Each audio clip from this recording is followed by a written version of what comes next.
Diputado Boric tiene la palabra en el resto del tiempo. No puedo sino condenar las bravatas de la derecha hoy día cuando busca utilizar ridículamente la crisis del Arcis para hacer gala vergonzosa de su recalcitrante anticomunismo.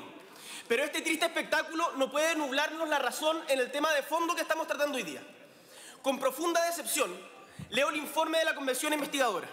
El informe dice que no se pudo probar si hubo retiro de capital en la universidad, y eso es mentira.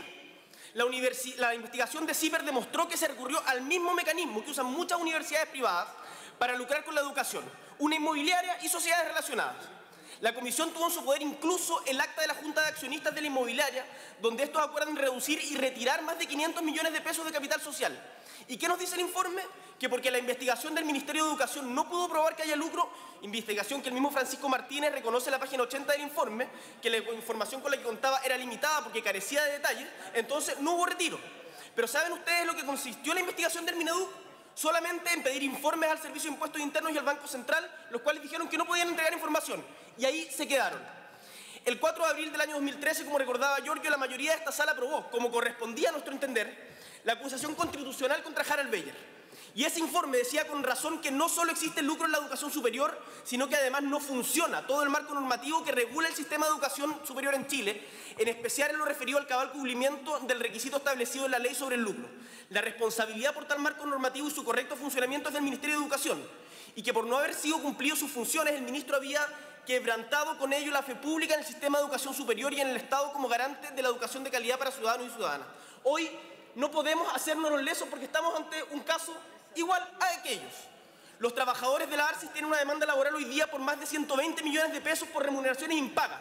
Los estudiantes hoy día siguen esperando y en las que acusan además a la institución de recurrir a entidades relacionadas para eludir sus responsabilidades, es decir, Multirut. ¿Y contra quién la demanda? Contra las sociedades relacionadas.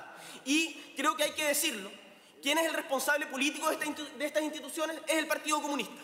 Y creo que este informe debiera decir dos cosas. Primero, que el Partido Comunista es responsable de haber retirado recursos de la Universidad de Arcis. Y segundo, que el Mineduc ha sido negligente en atender la crisis por la que atraviesa la universidad. El ministro ni siquiera ha recibido a los estudiantes y profesores y trabajadores que están en esta demanda.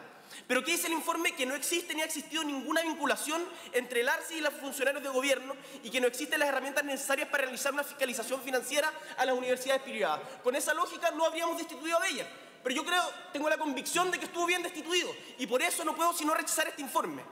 ¿No nos damos cuenta acaso del daño que estamos haciendo en el país con este tipo de cosas?